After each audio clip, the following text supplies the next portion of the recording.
Let me begin by urging you to envision a monster. Not the kind you imagine from stories meant to scare you, not the kind that chases you, the kind that waits. The kind that lives within your minds, undiscovered, unnamed, unexplored, misunderstood. This monster is not something external. It's the part of us that hasn't yet been claimed. 5 years ago, my English teacher, Miss Savage, asked us to draw a monster most of us know. The monster from the classic book Frankenstein, written by Mary Shelley.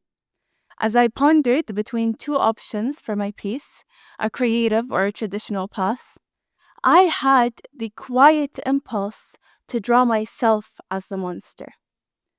In Frankenstein, the monster is not born evil, he becomes monstrous because no one allows him to belong. When I first realized that, I didn't feel afraid, I felt seen. To put it simply, Frankenstein, who was made by the monster in the book, who was made by Victor Frankenstein, was made up of dead body parts that were brought back to life. He could neither relate to the living nor to the dead.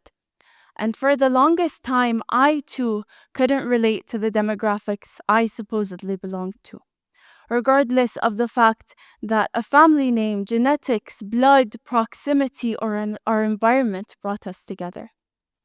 I realized something that stayed with me long after I closed the book.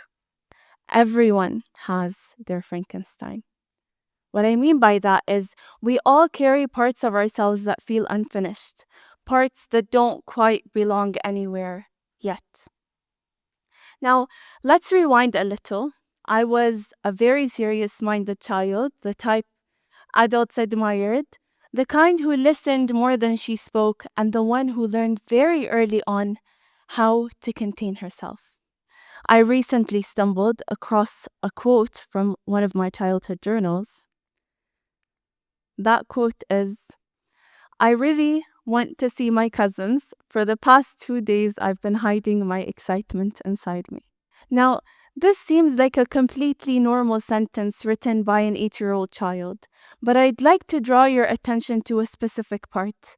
I've been hiding my excitement inside me.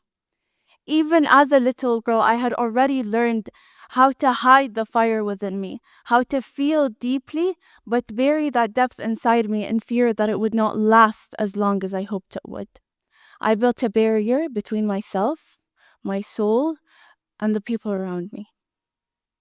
Regardless, I grew up encouraged to write journals, stories, reflections, but for a long time, I didn't know how to find my own voice between the lines. The journals hidden in my drawers and covered in Disney princesses are mostly empty. No word in sight, no soul to be felt. The most writing I did was letters to my parents, either professing my love for them or telling them to change something. And there were so many moments I saw my mother curled up in her favorite corner of the living room during the middle of the afternoon, with her pen vigorously moving on a piece of paper. No sound except the TV in the background. I craved adopting that intense focus. I wanted to understand why she did it, why she wrote. When I grew up, I set my mind on GUQ. I did what most young adults do. I learned to argue, I learned to analyze, I even became head girl. But somewhere along the way, I noticed something was missing. I couldn't explain the world inside me. I could explain systems, politics, and people, but not myself to myself. The magic trance I had seen my mother in was what I wanted to experience. Turns out, instead of it being magic, it was where she reflected on the happenings of her life. And I realized that day that I could start doing that as well. Somewhere along the way, I looked back at Frankenstein, and now I'd like you to do the same. Let's close our eyes for a moment. I want you to envision a doorway of sorts, a jail, maybe an escape room, the place where your thoughts feel heavy and time echoes. Now open your eyes. what would your escape be? A lot of people would say daydreaming, imagination, any escape at all would be mental. Writing does all of that and more. Because writing doesn't just help you escape the cell, it helps you create the world you find both inside and outside it. A lot of us grow up looking at each other's journeys of change, looking at other people's lives. But transmogrification is not something you observe, it's something you enter and then endure. Transmogrification is the act of changing into a different form, especially a fantastic or grotesque one.